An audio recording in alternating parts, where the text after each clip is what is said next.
بسم الله الرحمن الرحيم. அஸ்ஸலாமு அலைக்கும் வரஹ்மத்துல்லாஹி வபரகாத்துஹு. அன்பிற்குரிய சகோதர சகோதரிகளே, நீங்களும் ஆலிம்களாகலாம் என்கிற தினசரி பாடத்தில் ஒவ்வொரு வெள்ளி சனி ஆகிய 2 நாட்களும் திருக்குர்ஆன் வசனத்தினுடைய நேரடி பொருளையும் விளக்கத்தையும் பார்த்து வருகிறோம். அதில் பக்ரா அத்தியாயத்தில் உள்ள ஒரு சொல்லுக்கு விளக்கமாக நம்ம பார்த்து வர்றோம். என்ன சொல்லுன்னு கேட்டால், யார் ரமலானை அடைகிறாரோ அவர் நோன்பு வைக்கட்டும் அப்படின்னு சொன்னால், அதில் எப்படி ரமலானை அடைகிறது, ரமலானை எல்லோரும் ஒரே நேரத்தில் அடைவாங்களா, வெவ்வேறு நாளில் அடைவாங்களா, அந்த மாதிரி விஷயங்களை அதனுடைய விளக்கமாக கடந்த சில வாரங்களாக பார்த்து வர்றோம். இறுதியாக நம்ம என்ன பார்த்தோம்னு சொன்னால், சென்ற வாரம் என்ன பார்த்தோம்னா, ஒரு நாளுடைய ஆரம்பம் சுபுகில் தான் இருக்கிறது என்று சொல்லக்கூடிய ஒரு கூட்டம் அந்த பிறை பார்க்கிற கான்செப்டை மறுக்கிறாங்க. பிறை நம்ம சுபுகில் பார்க்க முடியாதுல்ல, காலை நேரத்தில் தலைப்பிறை பார்க்க முடியாது. அது இருந்தால் கூட அதனுடைய வெளிச்சம் சூரிய வெளிச்சத்துக்கு முன்னாடி அமுங்கி போயிடும். பிறை எப்போ பார்க்க முடியும்னு கேட்டால், மறையிற பிறையைத்தான் பார்க்க முடியும். அந்த மறையிற பிறையும் கூட சூரியன் மறைந்ததுக்கு பிறகு அந்த பிறை மறையணும். அப்போ தான் அந்த இடத்துல அடிவானத்தில் பார்க்க முடியும். நம்ம மகரிபில் தான் பிறை பார்க்குறோம். அவங்க காலையில் தான் ஒரு நாளுடைய ஆரம்பம்னு சொல்கிறாங்கல்ல, அந்த கருத்தை வைத்து கொண்டு தான் பிறை பார்க்கிறதையே மறுத்து கொண்டிருக்கிறார்கள். அதனால் ஒரு நாளுடைய ஆரம்பம் காலை கிடையாது, மகரிபு தான் என்பதை ஏராளமான ஹதீஸ் ஆதாரங்களுடன் பார்த்துருக்குறோம். அவங்க சொல்லக்கூடிய வாதங்கள் எப்படி தவறாக இருக்குது என்பதையும் பார்த்துருக்குறோம். அதன் தொடர்ச்சியில் இன்னொரு வாதத்தை வைப்பார்கள். ஒரு நாளுடைய ஆரம்பம் காலையில் வந்துருச்சு அப்படிங்கிறதுக்கு ஆதாரமாக என்ன வைப்பாங்கன்னு கேட்டால், ரசூல் ஸல்லல்லாஹு அலைஹி வஸல்லம் அவங்கள்ட்ட சஹாபாக்கள் பிறை பார்த்ததாக சாட்சி சொல்லுவாங்க.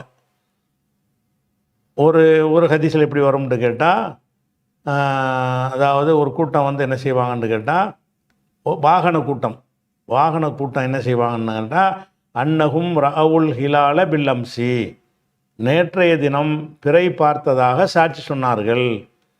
ஒரு வாகனத்திலேருந்து ஒரு கூட்டம் வர்றாங்க, பிறை பார்த்ததை பற்றி ரசூலுல்லாஹ்ட்ட சொல்கிறாங்க.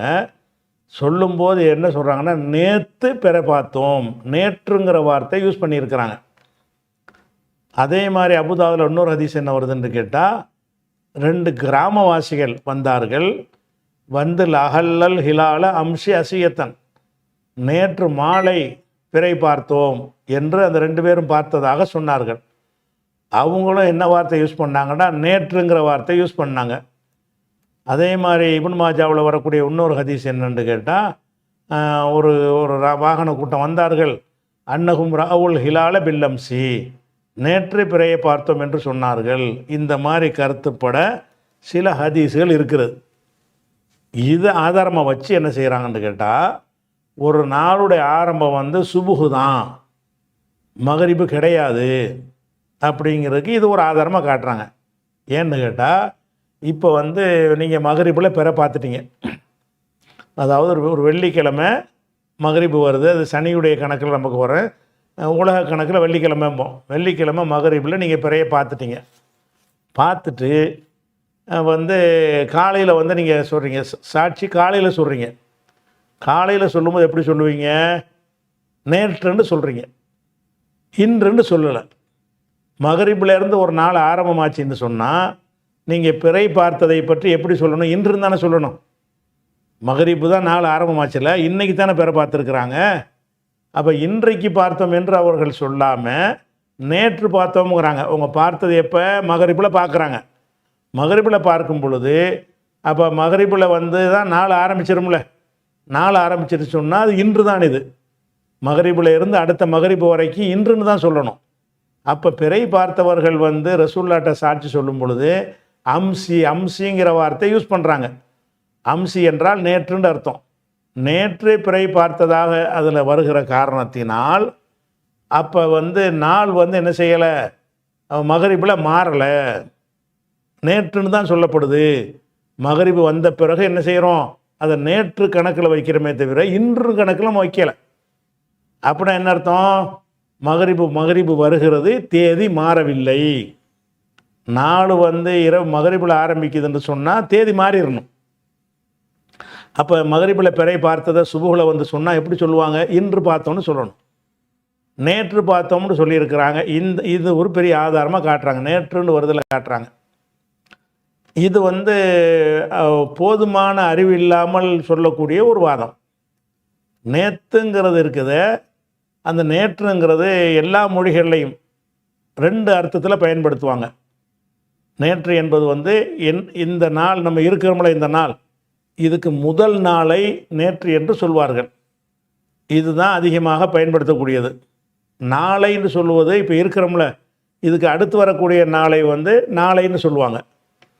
நேற்று என்பது என்னென்னா, எந்த நாளில் நம்ம இருக்கிறோமோ அதுக்கு முந்தின 24 மணி நேரம் இருக்குல்ல, அந்த 24 மணி நேரம் கொண்ட ஒரு டயத்தை தான் நேற்று என்று சொல்வார்கள். அப்போ 24 மணி நேரம் கொண்ட ஒரு டயத்தை தான் நாளை என்று சொல்வார்கள்.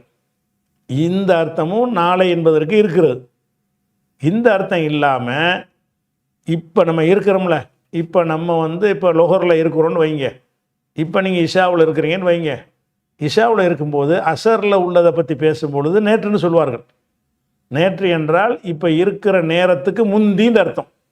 நேற்று என்பதற்கு இப்போ இருக்கிற நாளுக்கு முந்திய நாள் என்கிற அர்த்தமும் இருக்கிறது. இப்போ இருக்கிற நேரத்திற்கு முந்தின நேரம் என்கிற ஒரு அர்த்தம் இருக்கிறது. அப்போ வந்து உதாரணமாக லொஹரில் வந்து நீங்கள் சாப்பிட்டீங்களா, இஷாவில் அதை பற்றி பேசுகிறீங்க, நேற்று சாப்பிட்டோம்னு சொல்லலாம். நேற்று நான் சாப்பிட்டேன், அந்த நேற்றுக்கு என்ன அர்த்தம் இல்லை. இந்த நேற்று இன்று நாளைங்கிறது அந்த அர்த்தம் கிடையாது, முந்தின்னு அர்த்தம். முந்தி என்பதை சொல்வதற்கும் நேற்று என்பதை பயன்படுத்துவார்கள். அதே மாதிரி வந்து நீண்ட பல காலத்துக்கு முந்தின உள்ளதை நேற்றுமாங்க. எப்படி ஒரு 10 வருஷத்துக்கு முந்தின ஒரு சொல்லுங்க, நேற்று எப்படி இருந்தால் அன்றைக்கி எப்படி இருக்கான். ஒரு 10 வருஷத்துக்கு முன்னாடி ஒருத்தன் வந்து பிச்சைக்காரனாக இருந்தான், இன்றைக்கி பணக்காரனை போயிட்டான். இதை பற்றி நம்ம பேசுவோம். எப்படி பேசுவோம்? நேற்றுவன் எப்படி இருந்தால் இன்றைக்கி இப்படி. நேற்று இல்லை, 10 வருஷத்துக்கு முந்தி, 10 வருஷத்துக்கு முந்தி அவன் வந்து எந்த மாதிரி இருந்தானோ அதை பற்றி பேசும்பொழுது நம்ம என்ன எல்லா மொழிகள்லையுமே நேற்று இருந்தவன் நிலை என்னடா, இன்றைக்கி என்ன நிலைன்னு கேட்போம். நேற்றுமே இருந்தது என்ன, இன்றைக்கி என்ன அப்படின்னு சொல்கிறோம்ல. இந்த நேற்றுக்கு என்ன அர்த்தம்? அந்த 24 ஹவர்ஸ் கொண்ட ஒரு நாள்னு அர்த்தமா? இல்லை, அந்த அர்த்தம் இருக்குது. இந்த அர்த்தம் 2 அர்த்தம் இருக்குது. அப்படிங்கும்போது அதுக்கு ஒரு ஆதாரத்தோடு பார்ப்பதாக இருந்தால் முஸ்லீமில் ஒரு ஹதீஸ் வருது. என்ன ஹதீஸ் வருதுன்னு கேட்டால், ஹுதைஃபா ரலியல்லாஹு அன்ஹு அவர்கள், ஹுதைஃபான்னு ஒரு சஹாபி, உமர் ரலியல்லாஹு அன்ஹு அவர்கள் ஹலீஃபாவாக இருக்கிறாங்க. உமர் ஹலீஃபாவாக எங்கே இருக்கிறாங்கன்னா தலைநகரம் மதீனாவில் இருக்கிறாங்க. ஹுதைஃபா என்ன செய்கிறாருன்னு கேட்டால், மதீனாவில் வந்து உமர் ரலியல்லாஹு அன்ஹு சந்திச்சுட்டு அவர் கூஃபாவுக்கு திரும்புகிறார், கூஃபாவுக்கு வந்துடுறார். உமர் ரலியல்லாஹு அன்ஹு அவர்கள் வந்து மதீனாவில் இருக்கிறாங்க, ஹுதைஃபா வந்து மதீனாவுக்கு வர்றாரு. உமர் அவர்கள்ட்ட பல விஷயங்களை பேசுகிறாரு. பேசிவிட்டு திரும்பி எங்கே வந்துடுறாரு? கூஃபாவுக்கு வந்துடுறார். அப்போ அதை பற்றி இந்த சொல்லக்கூடிய ஹதீஸ் என்ன வருதுன்னா, லம்மா கதிமா ஹுதைஃபா அவர்கள் வந்த பொழுது மின்னைந்தி உமர் அவர்களிடமிருந்து ஹுதைஃபா வந்த பொழுது ஜலச வந்து உட்கார்ந்தார். உட்கார்ந்து ஃபஹத்தஸனா எங்களுக்கு ஒரு செய்தியை சொன்னார். என்ன சொன்னார்? ஃபகால அவர் சொன்னார், இன்ன அமீரல் மூமினின் அவர்கள் அம்சி நேற்று, லம்மா ஜலஸ்து இலைஹி அவரோடு நான் அமர்ந்திருந்த பொழுது ஒரு கேள்வி கேட்டார். உமர் அவர்களோடு நான் நேற்று அமர்ந்திருந்த பொழுது என்னிடத்தில் ஒரு கேள்வி கேட்டார்னு மக்களுக்கு விளக்குறார். இது உமர் அவர்கிட்ட நேற்று அவர் இருந்தார். மதீனாவிலேருந்து கூஃபாவுக்கு வருவதற்கு 4-5 நாள் டைம் எடுக்கும். அது நேற்று கிடையாது. அவர் உமர் அவர்கள்ட்ட சந்தித்து விட்டு கூஃபாவுக்கு வர்றாரு. கூஃபாவுக்கு வருவதற்கு அந்த காலத்து பயண முறைப்படி ஒரு 2 நாள் 3 நாள் எடுக்கும். 3 நாளைக்கு பிறகு வந்து கூட சொல்கிறாரு, நேற்று உமர் அவர்களோடு நான் அமர்ந்திருக்கும் பொழுதுங்கிறார். நேற்றா இருந்தார், நேற்று அமர்ந்திருக்கலை, சில நாட்களுக்கு முன்னாடி தான் அமர்ந்திருந்தார். அப்போ சில நாட்களுக்கு முன்னால் என்பதற்கு அவர் பயன்படுத்துகிற வார்த்தை என்னன்னு கேட்டால் அம்சிங்கிறார். இன்ன அமீரல் மூமினீன உமர் அவர்கள் அம்சி நேற்றைய தினம்னா என்ன அர்த்தம்? நேற்று பார்த்துட்டு இன்றைக்கி கூஃபாவுக்கு வந்துட்டான்னு அர்த்தமாயிரும். அப்படி இல்லை. எல்லா விரிவுரை நூல்களையும் நேற்று கிடையாது, இது சில நாட்களுக்கு பிறகு நடந்த சம்பவம், இந்த அர்த்தத்தில் இந்த நேற்று வரவில்லைன்னு எல்லாருமே ஒத்துக்கிட்ட ஒரு விஷயம். அப்போ லம்மா ஜலஸ்திலை உமரிடத்தில் நான் அமர்ந்திருந்த பொழுது நேற்று என்னிடத்தில் ஒரு விஷயத்தை கேட்டார்னு. என்ன கேட்டால் அது ரெண்டாவது விஷயம், அது நமக்கு இந்த தலைப்புக்கு சம்மந்தம் இல்லாத விஷயம். நமக்கு பாயிண்ட் என்னன்னு கேட்டால், இந்த நேற்றுன்ற உடனே நேற்று அந்த 24 hours நேற்று இருக்குல்ல, அந்த அர்த்தம் தான் கொடுக்கணும்னு சொல்கிறார்களே. ஆனால் இங்கே அந்த அர்த்தத்தில் வரலையா? எப்போ நடந்தது நேற்றுங்கிறார். நேற்றுன்னா இப்போ இருக்கிற நேரத்துக்கு முந்தின்ற அர்த்தம், அந்த அர்த்தம் இருக்குது. ரெண்டு அர்த்தம் தரக்கூடியதை வைத்து கொண்டு நீங்கள் ஒரு நாளுடைய ஆரம்பம் இதுதான் முடிவெடுக்க முடியாது. ஒரு அர்த்தம் தரக்கூடியதாக இருக்கணும். நாம் எடுத்து காட்டினதெல்லாம் என்ன இருக்குது, 21வது நாள் போனோம், 22வது இரவை அடைந்தோண்டு வருகிறது. மகரிபில் டேட் மாறுதுங்கிறது அப்படி ஆதாரத்தை நம்ம காட்டியிருக்கிறோம். இதில் என்ன இல்லை, நேற்றுங்கிறது நேற்றுக்கும் சொல்லலாம், கொஞ்ச நேரத்துக்கு முந்தி சொன்னதையும் நேற்றுன்னு சொல்லலாம். இதை அதே மாதிரி திருமதியில் ஒரு ஹதீஸ் இருக்குது. என்ன ஹதீஸ் இருக்குன்னு கேட்டால், ரசூல் ஸல்லல்லாஹு அலைஹி வஸல்லம் என்ன செய்கிறாங்கன்னா, அதாவது ஹரமில் யுத்தம் செய்யக்கூடாது, போர் செய்வது மக்காவில் தடை செய்யப்பட்டிருக்கிறது. அதை மக்கத்து காஃபியர்களுமே கூட கடைப்பிடித்தார்கள், ரசூலுல்லாஹ் கடைப்பிடித்தாங்க. ஆனால் அந்த மக்கா வெற்றிக்கு இன்னும் படையெடுத்தானே போனாங்க. அது போர் நடக்காமல் இருந்தது, அது ஒரு விஷயம். போருக்கு தானே போகிறாங்க. அப்படி போகும் பொழுது அப்போ எப்படி படையெடுத்து ஹரமில் போய் எப்படி சண்டைக்கு போகிறது அப்படின்னு வரும்போது, அப்போ ரசூல் என்ன செய்கிறாங்கன்னு கேட்டால், அல்லாஹ் எனக்கு கொஞ்ச நேரம் எனக்கு அல்லாஹ் ஹலால் ஆக்கி தந்தான், சற்று நேரம்தான், அதுக்கு பிறகு அது பழையபடிக்கு திரும்பி விட்டது. ஹரமில் போர் செய்யக்கூடாதுங்கிறது தான் நிரந்தர சட்டம். எனக்கு மாத்திரம் அல்லாஹ் என்ன செய்கிறான்னு கேட்டால், சற்று நேரம் என அனுமதி கொடுத்தான். அதினலி ரசூலுல்லாஹி ஸல்லல்லாஹு அலைஹி வஸல்லம் உலம் ஏதன் லக்க, ரசூலுல்லாஹுக்கு தான் அனுமதி கொடுத்தான், உனக்கு தரவில்லை. இன்னமா அதினலி ஃபீஹி சாத்தமின் நகார், எனக்கு கூட பகலில் சிறிது நேரம் தான் அனுமதி கொடுத்தான். பகலில் கொஞ்சம் நேரம் அல்ல அனுமதி கொடுக்குறான், இந்த கொஞ்ச நேரத்துக்கு நீ போய்க்க, படையெடுத்து போய்க்க. அந்த கொஞ்ச நேரம் முடிஞ்ச உடனே பழைய நிலைக்கு வந்துடும். ஒகத் ஆதத்து ஹுர்மத்துகள் யௌம, இன்றைக்கு அதனுடைய புனிதத்துவம் திரும்ப வந்துவிட்டது. கஹூர்மத்திஹா பில்லம்சி, நேற்றைக்கு இருந்த புனிதம் போல இன்றைக்கி வந்துவிட்டது அப்படின்ற ஒரு ஹதீஸ் வருது. இப்போ ரசூல் ஸல்லல்லாஹு அலைஹி வஸல்லம் அவர்கள் மக்காவுக்கு படையெடுத்து போகிறாங்கல்ல, போகக்கூடாது தானே, போனால் அல்லாஹ் அனுமதிச்சா தானே போகணும். அல்லாஹ் ஹராமாக்கி இருக்கிறான் என்றாலும் நீ ஒரு அந்த மக்காவில் செஞ்ச அநியாயத்தை வெற்றி பெற வேண்டிய அவசியம் இருக்குது என்ற காரணத்திற்காக வேண்டி அல்லாஹ்வுடைய ரசூல் என்கிற முறையில் அல்லாஹ் என்ன செய்கிறான், அவங்களுக்கு பர்மிஷன் கொடுக்குறான். எப்படி கொடுக்குறான், சாஅத்தமின நகார், பகலில் சற்று நேரம் கொஞ்ச நேரம் அனுமதி கொடுக்குறான். அது நேரம் என்னன்னு நம்ம சொல்லப்படல, நீங்கள் புரிஞ்சுக்கிறதுக்காக நம்ம ஒரு டயத்தை போட்டு சொன்னால் தான் விளங்கும் உங்களுக்கு. உதாரணமாக ஒரு பகல் 2 மணிக்குன்னு வச்சுக்கிறோம். 2 மணிக்கு எல்லாம் என்ன செய்கிறான்னா, அந்த 2 மணிக்கு நுழைஞ்சிக்க, கொஞ்ச நேரத்துக்கு தான் ஆகும், ஒரு 2லேருந்து 2:30க்குள்ளே நீ போய் உள்ளே போய் நுழைஞ்சு கைப்பற்றிக்க. அப்போ உனக்கு அனுமதின்னு எல்லாம் கொடுக்குறான். எவ்வளோ நேரம் கொடுக்குறான், பகலில் சிறிது நேரம். நம்ம அந்த சிறிது நேரம்ங்கிறது எவ்வளோ நேரமாக வேண்டாலும் இருக்கலாம், நம்ம புரிஞ்சுக்கிற ஒரு 1/2 மணி நேரம்னு வச்சுக்கிறோம். ஒரு 2 மணிக்கு ரசூலுல்லாஹ்வுக்கு எல்லாம் என்ன செய்கிறான், பர்மிஷன் கொடுக்குறான். மக்கா புனிதமானது, போர் செய்யக்கூடாது, உனக்கு 2 to 2:30 உனக்கு பர்மிஷன் போ அப்படின்ட்டான்.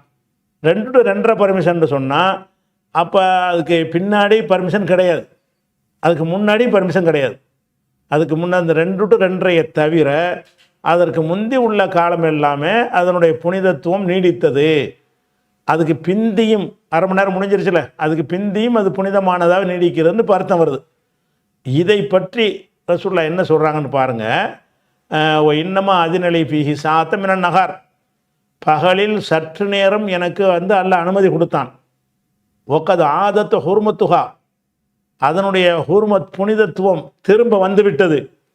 புனிதத்துவம் இல்லைன்னு கொஞ்ச நேரம் நீக்கினது பழையபடி அதனுடைய ஹுர்மத்து மீண்டு விட்டது. அல்யோம, இன்றைக்கு திரும்பி வந்து விட்டது. க ஹுர்மத்திஹா பில்லம்சி, நேற்று புனிதமாக இருந்தது போல இப்போவும் புனிதமாக மாறிவிட்டதுங்கிறாங்க.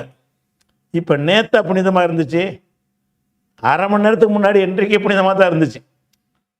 அது ஒரு வெள்ளிக்கிழமை வச்சுக்கிறோமே, வெள்ளிக்கிழமை ஜும்மா நேரத்தில் அனுமதி கொடுத்துட்டான், புனிதத்துவத்தை நீக்கிட்டான், போர் செஞ்சுக்கலாம்ட்டான் 1/2 மணி நேரத்துக்கு. அப்போ அந்த ஜும்மா நேரத்துக்கு முன்னாடி என்னவா இருந்துச்சு, புனிதமாக இருந்துச்சு. அப்போ போர் செய்யக்கூடாது. 10 மணிக்கு போர் செய்யக்கூடாது. காலைல 9 மணிக்கு போர் செய்யக்கூடாது, அது ஹராம்.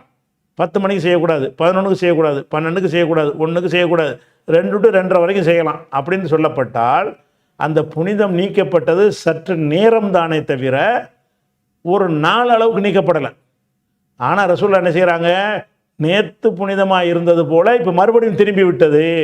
2:30 மணிக்கு என்ன ஆயிடுச்சுன்னு சொன்னால் நேற்றையமா நிலைக்கு திரும்பிச்சு. நேற்றைய நிலைமைக்கு திரும்பிச்சா இந்த 2 மணிக்கு முன்னாடி உள்ள நிலைமை இருக்குது, அந்த நிலைமைக்கு திரும்பிச்சா 2 மணிக்கு முன்னாடியும் போர் செய்யக்கூடாது தானே. 2 to 2:30 தானே பர்மிஷன் கொடுத்தான்ல. அப்போ அந்த 2 to 2:30க்கு பர்மிஷன் கொடுத்துட்டு நேற்றுன்ற சொல்ல எதை சொல்கிறாங்க, இந்த 2 மணிக்கு முன்னாடி உள்ள சொல்கிறான். அன்று தான் நேற்றுங்கிற எதை குறிக்குது, அன்றைய தினத்தை தான் குறிக்குது. அன்றைய தினத்தில் இந்த அனுமதி கொடுப்பதற்கு முன்னாடி எப்படி அது புனிதமாக இருந்ததோ அதே புனிதத்தோடு மீண்டு விட்டதுங்கிறாங்க. அப்போ இந்த இடத்துல அம்சிங்கிறது நேற்றைய குறிக்கலை, இன்றைக்கே அது புனிதமாக தான் இருந்துச்சு. இன்றைக்கு அந்த 2 மணிக்கு 2 மணிங்கிற உதாரணத்துக்கு சொன்னது தான்.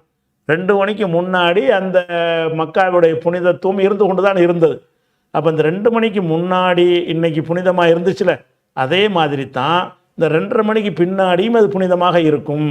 இந்த 2 to 2:30 மட்டும்தான் அந்த புனிதம் தற்காலிகமாக எனக்காக வேண்டி நீக்கப்பட்டுச்சுன்ற சொல்கிறாங்க.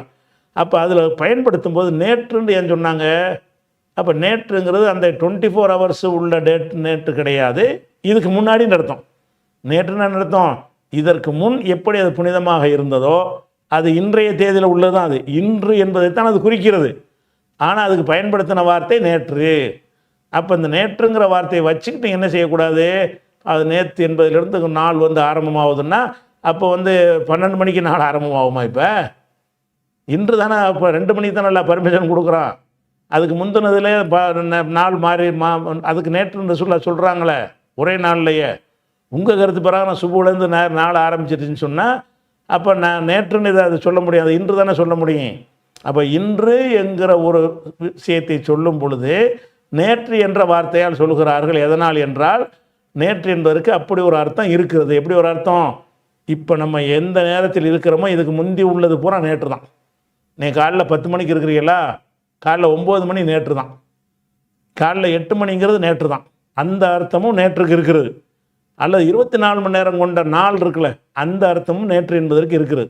இந்த ஹதீஸில் அதை விளங்கிக்கலாம். அதே மாதிரி அல்லாஹ் என்ன செய்கிறான்னு கேட்டால் இன்னொரு உதாரணம் காட்டுறான். குர்ஆனில் ஒரு உதாரணம் காட்டுறான். அதுலேயும் அம்சின்னு வருது. 10வது சூறாவில் 24வது வசனத்தில் அல்லாஹ் சொல்கிறான். என்ன சொல்கிறான்னு கேட்டால் ஒரு மனிதனுக்கு என்ன செய்கிறான்னு கேட்டால் ஒரு தோட்டம் துறவுகளை எல்லாம் கொடுத்துருக்குறான், வயல் வரப்புகளை கொடுத்துருக்குறான்.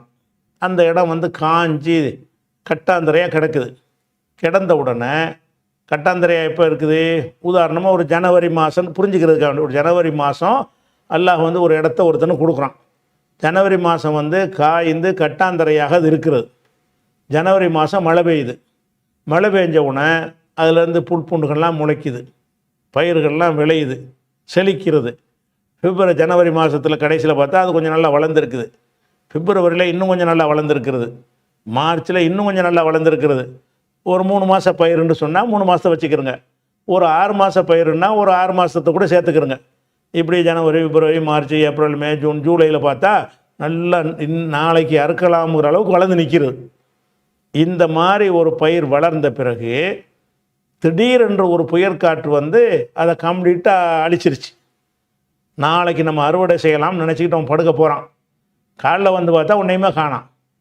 எல்லாம் நினைஞ்சிருச்சு. நம்ம அறுக்கலாம்னு நினச்சா நல்லா அறுத்து போட்டுட்டான் எல்லாத்தையும். புயற்காற்று வெள்ளமோ ஏதோ ஒன்று அடித்து தள்ளிட்டு போயிடுச்சு. வெறும் தரையாக கிடக்குது. ஜனவரி மாதம் நீங்கள் எப்படி அந்த வெறும் தரையாக அது இருந்ததோ, வெறும் நிலமாக இருந்தால் அந்த மாதிரி இருக்கிறது. அப்போ என்ன செய்கிறான் அல்லாஹ் இது எந்த மாதிரி இருத்து வைத்தது என்று சொன்னால், அதாவது ஜூலை மாதத்தில் நல்ல நாளைக்கு அறுக்கலாம்ங்கிற அளவுக்கு வளர்ந்துருந்துச்சுல, அது அடுத்த நாள் பார்க்குறான் ஒன்றும் இல்லாமல் போயிடுச்சு. எந்த மாதிரி ஒன்றும் இல்லாமல் போச்சுன்னு சொன்னால், நேற்று எப்படி ஒன்றும் இல்லாமல் இருந்துச்சோ அந்த மாதிரிங்கிறான்லாம். கல்லம் தகுன பில் அம்சி, இங்கே அம்சு தான் வருது. நேற்று எப்படி அது இல்லாமல் இருந்ததோ அது மாதிரி இன்று ஆகிவிட்டதுங்கிறான்.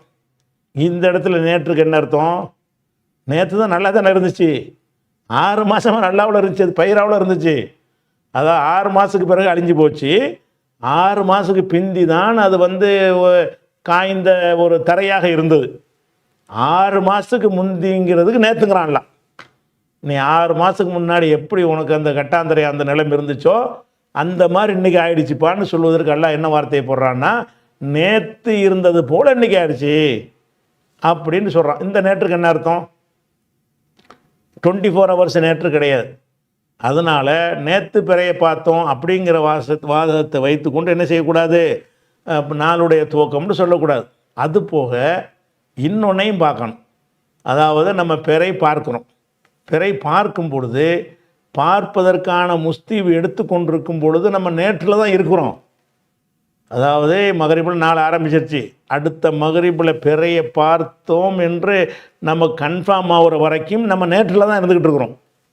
நேற்று நிலையில் இருக்கிறோம். பிறையை பார்க்குறோம். பார்த்தோன்னே என்ன பார்த்துட்டு தான் இன்றுன்னு முடிவு, அந்த செகண்ட் தான் முடிவு எடுக்கிறோம். அந்த செகண்டுக்கு முன்னாடி உள்ள டயத்துக்கு பேர் என்ன, நேத்தானது அப்படிங்கிற அர்த்தத்தில் நேற்றுன்னு சொல்லலாம்ல. நேற்று பிறையை பார்த்தோம்னா நேத்தானே பார்த்தாரு. பிறையை பார்த்து இது பிறதாண்டு உறுதியான பிறகு தானே இன்றுன்னு மாறுது. இன்றுன்னு மாறுவதற்கு முன்னாடி அது நேற்று தானே. அந்த ஒரு சின்ன ஒரு மைக்ரோ செகண்ட் வித்தியாசம் தான் ரெண்டுக்கு மத்தியில் இருக்கிறது. அப்படிங்கிற காரணத்துக்காகவும் நேற்று என்று சொல்லலாம். ஆனால் நேற்றுங்கிற வார்த்தையை வைத்து கொண்டு நாளின் ஆரம்பத்தை முடிவு செய்வதை விட, ஏன்னா 2 அர்த்தம் உள்ள ஒரு சொல்லுது, தெளிவான வசனங்களை கொண்டு நம்ம காட்டின ஆதாரங்களை கொண்டு முடிவெடுப்பது தான் அறிவுடைமையானது என்பதை என்ன செய்யணும், அடுத்து ஒரு பதிலாக தெரிந்து கொள்ளணும். அடுத்ததாக இப்போ 185 வசனம் பார்த்துட்டோம். பக்கராவில் 185 வசனத்தை பார்த்துட்டோம். இப்போ 186வது வசனத்திலிருந்து நம்ம என்ன செய்வோம், இனிமேல் வேகமாக போயிடும். இந்த பிறை விஷயம் எடுத்ததுனால நிறைய அதை விட்டு விலகி நிறைய இடத்துக்கு போயிட்டு திருப்பி வந்தாச்சு. 186வது வசனம். இதில் என்ன சொல்லப்படுதுன்னா, ஒய்தா சஅலக முகமதே, உம்மிடத்திலே கேட்டால், இதாண்டா கேட்கும்போது, போதுன்ற அர்த்தம் இருக்கல, அந்த அர்த்தத்துக்கு வரும். இதா சஅலக்க, உம்மிடத்திலே கேட்கும் பொழுது. யார் கேட்கும் பொழுது? இபாதி, எனது அடியார்கள் கேட்கும் பொழுது. இபாதுங்கிறது அபுது என்ற வார்த்தைக்கு ஜம்மு இபாதும். அந்த இபாதில் முத்தக்கல்லிமியை செஞ்சிட்டோம்னா இபாதின்னு வந்துடும். முத்தக்கல்லிமியை எங்கெல்லாம் சேருகிறதோ அங்கே எல்லாம் கசர் வந்துடும். அப்போ கிதாபு என்றால் கிதாபி, என்னுடைய கிதாபுன்னு இந்த ஏ சேரும்போது அது ரஃபு செய்கிற இடமா இருந்தாலும் அது கசர் தான் இருக்கும். இது ஃபாயிலாக இருந்தாலும் முத்தக்கல்லிமியே வந்ததுனால அது ரஃபு தெரியலை, உள்ளுக்குள்ளே இருக்குது. வைதா சாலக இபாதி, எனது அடியார்கள் உம்மிடத்தில் கேட்கும் பொழுது. எதை பற்றி கேட்கும் பொழுது? அன்னி, என்னை பற்றி கேட்கும் பொழுது. அல்லாஹ் ரசூல்லா பார்த்து சொல்கிறான், எனது அடியார்கள் என்னையை பற்றி உம்மிடத்தில் கேட்கும் பொழுது சொல்வீராகங்கிறது அங்கே மறைக்கப்பட்டிருக்கிறது, நமக்கு விளங்குறதுனால. கேட்கும் பொழுது இப்போ இன்னி கரீப், நான் அருகில் இருக்கிறேன் என்று சொல்வீராகன்னு வச்சுக்கிறணும். கேட்கும்போது அருகில் இருக்கிறேன்னு அர்த்தம் வராதுல்ல. என் அடியார்கள் என்னை பற்றி உம்மிடத்தில் கேட்கும் பொழுது இப்போ இன்னி கரீப், இப்போ குல், நீ சொல்லு, இன்னி கரீப், நான் அருகில் இருக்கிறேன் என்று பதில் சொல்லு. என்னை பற்றி கேட்குறாங்களா, அல்லாஹ் எங்கே இருக்கிறான், எவ்வளோ தொலைவில் இருக்கிறான், தூரமாக இருக்கிறானா கிட்டத்தில் இருக்கிறானா என்ற மாதிரி உம்மிடத்தில் என்னை பற்றி கேட்டாங்கன்னா, நபியே நீங்கள் என்ன பதில் சொல்லணும்னு கேட்டால், இன்னி கரீபுன், நான் அருகில் இருக்கிறேன். அருகில் இருக்கிறேன் என்றால் என்ன விளங்கிக்கிறக்கூடாது, அருகில் என்ன பக்கத்தில் எனக்கு உட்காந்துருக்கேன்னு விளங்கிக்கிறக்கூடாது. அப்படி தான் அருகி என்பதற்கு நம்ம அர்த்தம் செய்வோம். பொதுவாக அருகில் இருக்கிறதுக்கு என்ன அர்த்தம் செய்வோம், நம்ம தொட்டு பார்க்குற இடத்துல இருக்கிற மாதிரி, கட்டி பிடிக்கிற இடத்துல இருந்தால் தான் அருகில்னு சொல்லுவோம். அப்போ அல்லாஹ் அருகில் இருக்கிறான்னா அந்த அர்த்தம் பண்ணால் அந்த அர்த்தம் கிடையாது. எந்த அர்த்தங்கிறத அல்லாவே சொல்லிவிடுறான். அருகில் இருக்கிறேன் அர்த்தம் என்னன்னு கேட்டால், உஜீபு, நான் பதில் அளிக்கிறேன், ஏற்றுக்கொள்கிறேன். தாவத்த தாயி, அழைப்பவனுடைய பிரார்த்தனையை, தாயி என்றால் துவா செய்கிறவன், தாவத்துனா துவா, அவனுடைய அழைப்பவனுடைய அழைப்பை நான் ஏற்றுக்கொள்கிறேன். இதா தானி, என்னை அழைக்கும் போது ஏற்றுக்கொள்கிறேன். கிட்டேங்கிறதுக்கு தான் அர்த்தம். கிட்டேன்னு என்ன அர்த்தம், அல்லாஹ் இருக்கிறது கிட்ட இல்லை, அவன் அரிசில் இருக்கிறான். அரிசி என்பது இந்த அண்ட சராசரங்கள் யூனிவர்ஸ் எல்லாத்துக்கும் மேலே உள்ள ஒரு இடத்தில் இருக்கிறது. அப்போ அல்லாஹ் எங்கே இருக்கிறான் என்பது வானத்தில் இருக்கிறான் என்று வரை அல்லாஹ் குர்ஆனில் சொல்லி காட்டுறான். மின்து மண்பி சமாய் யக்ஸிபிக்குமுல் அருள, இந்த பூமியை உங்களுக்கு வந்து பூமியில் உங்களை புதையுண்டு போக அல்லாஹ் செய்து விடுவான் என்பதை பேசும் பொழுது வானத்தில் உள்ளவன் என்று அல்லாஹ் என்ன செய்கிறான், தனக்கு சொல்கிறான், மண்பி சமாங்கிறான். அப்போ அல்லாஹ் வந்து வானத்தில் தான் இருக்கிறான் என்பது கன்ஃபார்மாக இருக்கிறது. ரஹ்மானு அரிசிஸ்தவா, ரஹ்மான் வந்து அரிசில் தான் இருக்கிறான் என்றது வந்து குரானில் பல இடங்களில் சொல்லப்பட்டிருக்கிறது. அரிசி நம்ம பக்கத்திலே இருக்குது, கிட்டத்திலே இருக்குது, கிட்டத்தில் இல்லை. கிட்டேங்கிறது என்பதற்கு வந்து அந்த பாடியால் உடலால் கிட்ட இருக்கிறோம்ல, அந்த கிட்டேங்கிற அர்த்தமும் இருக்கிறது. அப்படி இல்லாமல் நம்முடைய கண்ட்ரோலில், நம்முடைய கண்காணிப்பில் ஒன்று இருந்தாலும் அது என்னது, கிட்டத்தனா இருக்கிறேன். இப்போ ஒரு நவீன காலத்தில் வச்சுக்கிடுவோமே, நவீன காலத்தில் இப்போ எல்லாமே பெரிய ஒரு அலுவலகம்னா சிசிடிவி கேமரா போட்டுறாங்க எல்லா இடத்துலையும். நம்ம வந்து 10வது மாடியில் இருப்போம், 1வது மாடியில் ஒருத்தன் வருவான், அவன் யார் வர்றான், யார்கிட்ட பேசுகிறான், என்ன உட்கார்றான்னு 10வது மாடிலேருந்து பார்த்துட்டு இருப்போம். அவன் நமக்கு தூரமாக தான் இருக்கிறான், ஆனால் கிட்டத்தில் இருக்கிறான். எப்படி கிட்ட இருக்கிறான், அவனை அந்த கிட்டத்துக்கு பார்க்குறான்ல, கிட்டே இருந்தால் எப்படி பார்ப்பட அந்த மாதிரி பார்த்துட்டு இருக்கிறான்ல. அப்போ வந்து நம்மளே என்ன செய்கிறோம்னு கேட்டால், ரொம்ப அருகில் இந்த ஒரு கேமரா இருக்குடா, அவர் பார்த்துட்ருக்கிறாரா, அருகில் தான் இருக்கிறாரு, அருகில் இருக்கிற என் கண்ணு வந்து கேமராவாக மாறிக்கிறது, அவ்வளோ கிட்ட போயிடுது. அப்போ இந்த அருகில் இருக்கிறது என்பதற்கு அர்த்தம் என்னன்னு கேட்டால், இரண்டரை கலந்து ஒட்டிக்கிட்டு இருக்கிறான்னு அர்த்தம் கிடையாது. அவனுக்குரிய இடத்தில் தான் இருக்கிறான். அருகே என்பதற்கு அர்த்தம் என்னென்னு கேட்டால், அல்லாஹ் வழக்கத்தை சொல்லிடுறான், அருகே இருக்கிறேன், உஜீபு, அதாவது பதில் அளிக்கிறேன். அடே நீ கேட்டால் நான் ரிப்ளை கொடுக்குறேன், அதான் கிட்ட. நீ எங்கேருந்து கேட்டால் என்ன, எவ்வளோ தூரத்துலேருந்து கேட்டாலும் சரி தான், நான் உடனே ரிப்ளை கொடுப்பேன், உன்னுடைய துவாவை நான் ஏற்றுக்கொள்கிறேன். அப்படின்னு என்ன அர்த்தம், நீ அல்லாண்டவனு எனக்கு விளங்குது, உனக்கு தர வேண்டிய பதிலை நான் தருகிறேன். அப்போ அதான் கிட்டேங்கிற அர்த்தம். கிட்டைக்கு என்ன அர்த்தம்னு கேட்டால், உஜீபு, நான் அஜாப என்றால் பதிலளித்தான், அதை ஏற்றுக்கொண்டான். உஜீபு தாவத்த தாயி, அழைப்பவனுடைய அழைப்பை அல்லாஹ் ஏற்றுக்கொள்கிறான். இதா தானி, என்னை அவன் அழைக்கும் பொழுது, தானின்ற அங்கே ஒரு முத்தக்கல்வி ஏ இருக்கும், அந்த ஏயை என்ன செய்வாங்கன்னா பெரும்பாலும் நீக்கிட்டுன்னு சொல்லுவாங்க. அதனால தான் நூணு இதா தா மட்டும் இருந்தால் போதும். தானிங்கிறதுக்குன்னு கேட்டால், அந்த முத்தக்கல்லிம் ஏயை வந்து ஒரு ஃபேனில் சேர்க்குறதா இருந்தால் நூனை போட்டு தான் சேர்ப்பாங்க. இப்போ லரபை அடித்தான், என்னை அடித்தான்னா லரபனி, லரபைண்டு ஏ போட்டு சேர்க்க மாட்டாங்க. ஏயோட என்ன சேர்க்கணும், லரபனி, என்னை அடித்தான். அத்து அம, சாப்பாடு கொடுத்தான். அத்து அமனி, எனக்கு சாப்பாடு கொடுத்தான். அந்த எனக்கு என்னைங்கிற அந்த ஏயை சேர்ப்பதாக இருந்தால் அதுக்கு என்ன செய்யணும், ஒரு நூனு சேர்த்தான் சேர்க்கணும். அந்த நூனு தான் இது. அந்த நூனை வச்சுட்டு ஏ எடுத்துட்டாங்க, ஏன்னா நூனை காட்டிடுதில்ல, அங்கே ஒரு ஏ இருக்குன்னு காட்டிடுது. அப்போ இதா தானி, என்னை அவன் அழைக்கும் போது அழைப்பவனுடைய அழைப்பை நான் ஏற்றுக்கொள்கிறேன், அதான் அருகே இருக்கிறேன்னு அர்த்தம் என்று சொல்வீராக. ஃபல் எஸ்தஜீபூலி, என்னிடமே அவர்கள் பதிலை கோரட்டும். நான் தான் கேட்க தயாராக இருக்கிறேன்ல, என்னிடமே அவர்கள் பதிலை இஸ்தஜாபன்னா ஜவாபை கோருவது, பதிலை கோருவது. என்கிட்ட அவர் இப்படி எதிர்பார்க்கட்டும். ஒல் யூமினோ பி, என்னையே நம்பட்டும். இல்லை அல்லஹும் எர்சுதூன், அவர்கள் நேர்வழி பெறக்கூடும். இதுதான் அல்லாஹ் வந்து தன்னை பற்றி உலகத்துக்கு அறிமுகப்படுத்தி சொல்கிறான். இந்த வசனத்தில் வந்து ஏராளமான கொள்கை விளக்கங்கள் இருக்கிறது. பொதுவாகவே என்ன செய்கிறாங்கன்னா, எல்லா மதங்கள்லையும் கடவுளை பற்றி வந்து ரொம்ப தொலைவில் உள்ளதாக அவங்க நினைக்கிறாங்க. தொலைவில் உள்ளதாக நினைக்கிறதும் தப்பு, அல்லது இரண்டரை கலந்து அப்படி ஆயிட்டாருன்னு சொல்லியும் நினைக்கிறார்கள். ஒரு சாரார் என்ன செய்கிறாங்கன்னா, மனுஷனே கடவுளாகலாங்கிறாங்க. அதாவது அல்லதான் மனுஷன் தான் அல்ல, எல்லாம் ஒன்று தாங்கிற மாதிரி ஒரு கூட்டம் இருக்கிறது. இன்னொரு கூட்டம் என்ன செய்கிறேன்டா, அவன் அல்ல எங்கே, கடவுள் எங்கே இருக்கான், அவனையெல்லாம் நம்ம அணுக முடியுமா, அதுக்கு தான் அந்த புரோக்கர் வழியாக நம்ம அணுகிறோம், அதுக்கு தான் சாமியார் மகான்கள்லாம் வச்சுக்கிறோன்னு சொல்கிறான். அப்போ இறைவனை பற்றி ரெண்டு தப்பான கொள்கை மக்கள் மத்தியில் இருக்கிறது. ஒன்று வந்து ஒரு மனுஷனுக்குள்ளேயே இறைவன் வந்துட்டான், அவன் தான் அல்லாங்கிறாங்க. அவனுக்குள்ளே இறைவன் இதுக்குள்ளே இரண்டரை கலந்துட்டாரு, இவர்கிட்ட கேட்டால் அல்லாட்ட கேட்ட மாதிரி தான் அப்படின்னு சில பேர் என்ன செய்யலாம்னு கேட்டால் இறைவனாகவே ஆகிவிடலாம் என்று சில பேர் என்ன செய்கிறாங்க, அப்படி நினைத்து கொண்டிருக்கிறார்கள். இன்னும் சில பேர் என்ன செய்கிறாங்கன்னு கேட்டால், இறைவனா அம்மா எங்கே இருக்கிறான், நம்ம கேட்குறவனுக்கு போய் சேருமா, அதுக்கு தான் சில மகான்கள் பெரியார்கள் துணைக்கு தேவைங்கிறாங்க. ரெண்டுமே இறைவனை விட்டு மனுஷனை வணங்குறதுக்கு காரணமாக போயிடுது.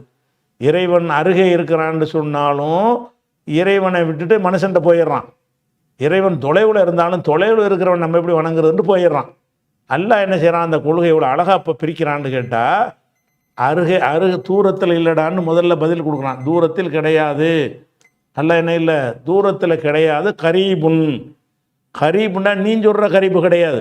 மனுஷனோட ஒட்டி இரண்டரை கலந்து அந்த கரீபு கிடையாது. உஜீபு ஏற்றுக்கொள்வது. அப்போ அல்லாஹ் வந்து தொலைவில் இருந்தும் கிட்டத்தில் இருக்கிறான்.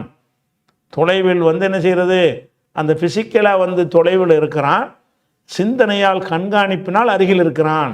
இந்த மாதிரி செய்யும் பொழுது இறைவனை விட்டு வேற ஒருத்தனை தேட வேண்டிய தேவை ஏற்படவே செய்யாது என்பதற்குத்தான் அல்லாஹ் வந்து அந்த கரீபுங்கிற வார்த்தையை கொண்டு அல்லாஹுக்கு என்ன செய்கிறான், ஒரு சிவத்தை சொல்லி தருகிறான். கிட்டேன்னு சொல்லி நீ நினைஞ்சிடாத, ரொம்ப அல்லாவோடு நெருங்கி விடலாம், இரண்டரை அப்படி கலந்து விடலாம்னு அப்படி கிட்ட நினச்சிடாதப்பா. அவனை நெருங்கவெல்லாம் இயலாது, அவன் எங்கே இருக்கிறான். அதே நேரத்தில் வந்து எங்கே இருந்தாலும் உன்னை வந்து பார்த்துக்கிட்டு இருப்பான். நீ கேட்குறது உடனே உனக்கு விளங்கும். அடுத்த செகண்ட், அந்த செகண்டே உனக்கு விளங்கும். அந்த செகண்ட்லேயே ரிப்ளை தருவான். அப்படி கிட்ட இருக்கிறான். அப்போ சிந்தனையால், கவனத்தால், கண்காணிப்பினால் உனக்கு அருகில் இருக்கிறான். அப்போ இதுதான் கடவுளை பற்றி ஏமாற்ற எவனும் ஃப்ராடு பண்ண முடியாத ஒரு நல்ல ஒரு கொள்கை. அந்த ஒரு கொள்கை எல்லாம் சொல்லிடுறானா. இது சம்பந்தமாக இந்த வசனத்துக்கு வந்து நிறைய கூடுதலான துவா சம்பந்தமான பல விஷயங்களை நம்ம அறிந்து கொள்ள வேண்டி இருக்கிறது. அந்த விஷயங்களை இன்ஷா அல்லாஹ் நம்ம என்ன செய்வோம், நாளைக்கு பார்ப்போம்.